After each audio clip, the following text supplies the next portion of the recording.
नमस्कार शेतकरी मित्रांनो, मी अनुप फाळके अनुभव शेतकरी मित्रांचा या यूट्यूब चॅनलवर आपलं स्वागत करतो आहे. शेतकरी मित्रांनो, सगळ्यात आधी तर तुमचा धन्यवाद. धन्यवाद करण्याचं कारण हे की मागच्या व्हिडिओमध्ये मी आपल्याला सगळ्यांना विनंती केली होती की आपण लोक व्हिडिओ पाहतात, व्ह्यूज बरेच येतात, पण आपण लोक सबस्क्राईब करत नाही आणि लाईक करत नाही आणि शेअर करत नाही. तर मागच्या विनंतीचे मान ठेवून तुम्ही लोकांनी, बऱ्याच लोकांनी सबस्क्राईब केलं आणि चॅनलला शेअर सुद्धा केलं आणि लाईक सुद्धा केलं. असं चॅनल व्हिडिओ शेअर करत राहा, म्हणजे अशाच अनुभव आपल्या दुसऱ्या शेतकरी मित्रांना तरी माहीत होत राहील. आता परत एकदा धन्यवाद देतो आणि नवीन आजच्या व्हिडिओला सुरुवात करतो. की शेतकरी मित्रांनो, आज आपण बघूया की गहू पिकाला आपण जेव्हा पेरणी करतो, पेरणीपासून सगळे खतं देतो, DAP देतो, युरिया देतो, पोटॅश देतो आणि बरेचसे शेतकरी जास्ती प्रमाणात खत वापरतात. 2-2 फेर DAP ची देतात, युरिया पोटॅशची देतात. तरी पण एक प्रॉब्लेम असा येतो की गहू हा पिवळा पडणं सुरू होतो. बऱ्याचशा लोकांच्या गव्हात हा प्रॉब्लेम जास्ती येतो की गहू पिवळा पडतो. पिवळा पडण्याचं कारण काय आहे?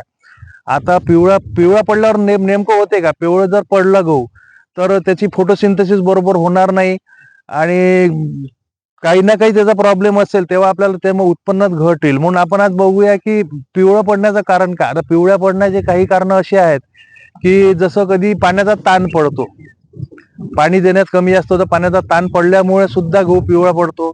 किंवा कोण्या ठिकाणी पाणी साचतं, आपलं जास्ती पाणी होतं, त्याच्यामुळे सुद्धा आपला पाणी, म्हणजे हा सुद्धा एक ताणाचाच प्रकार आहे. गव्हाला ताण पडतो आणि ते पाणी साचल्यामुळे ते मूळ वगैरे कुजल्यासारखं होतं, त्याच्यामुळे सुद्धा पिवळं होतं. आणि तिसरं म्हणजे असं की जे आपण मायक्रोन्यूट्रन त्याला दिले पाहिजे, आपण काय करतो, युरिया झालं, DAP झालं, पोटॅश झालं, हे तर देतो, पण जे सूक्ष्म अन्नद्रव्य असतात, जे मायक्रोन्यूट्रन असतात, ते आपण याला देत नाही.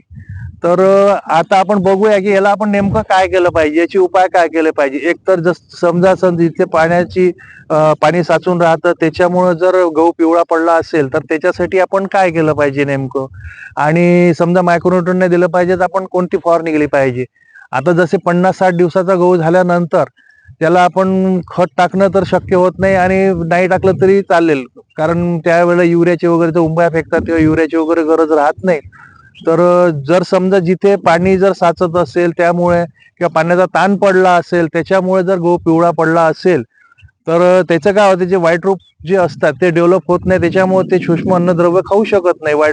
पांढरे मूळ जे वाढत नाही, त्याच्यामुळे ते अन्नद्रव्य खात नाही आणि त्याच्यामुळे गहू पिवळा पडतो. तर त्यासाठी आपण काय केलं पाहिजे की पांढऱ्या मूळ जर वाढल्या पाहिजे, त्यासाठी आपण काय केलं पाहिजे की एकरी कमीत कमी 2 किलो ह्युमिक ऍसिड, जे ह्युमिक ऍसिड दाणेदार येतं आजकाल, तर ह्युमिक ऍसिड घ्यायचा 2 किलो दाणेदार आणि रेतीत वगैरे मिसळून एकरी आपल्याला 2 किलो ह्युमिक ऍसिड फेकायचा आहे.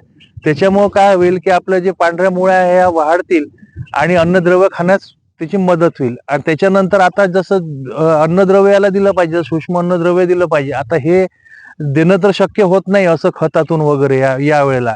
तर त्यासाठी आपण एकदम सोपा उपाय म्हणजे कसं की अन्नद्रव्य जे येतं, आता जसं आमच्या इकडे बघा, तुम्हाला दाखवतो मी, अशी किट मिळते. या किट मध्ये सगळे अन्नद्रव्य मी तुम्हाला वाचून दाखवतो. याच्यात आहे अमोमोलिडेट आहे, बोरॅक्स आहे, कॉपर सल्फेट आहे, फेरस सल्फेट आहे, मॅग्नीज सल्फेट आहे, पोटॅशियम नायट्रेट आहे, मॅग्नेशियम सल्फेट आहे आणि झिंक सल्फेट आहे. इतके अन्नद्रव्य याच्यात आहे. अशी जर तुमच्याकडे किट मिळत असेल तर ती वापरा. जर तुमच्याकडे जर अशी किट नसेल मिळत, तर बऱ्याचशा कंपनीचे, चांगल्या कंपनीचे औषध असे येतात ज्याच्यात पूर्ण मिक्स मायक्रोन्यूट्रंट येतात. असे जे तुम्हाला मी सांगितले सगळ्या प्रकारचे मायक्रोन्यूट्रंट त्या औषधात येतात.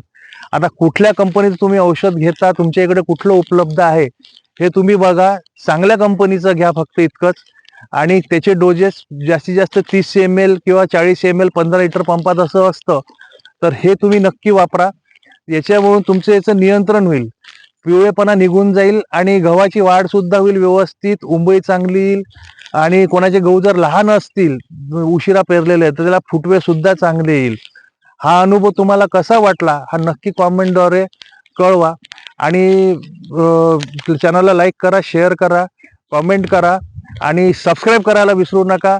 लाईक करत जा. आपल्याकडे काही असे अनुभव असेल तर आमच्यापर्यंत नक्की शेअर करा. आम्ही तुमचे अनुभव सुद्धा शेतकरी मित्रपर्यंत पोहोचवण्याचे प्रयत्न करू. धन्यवाद.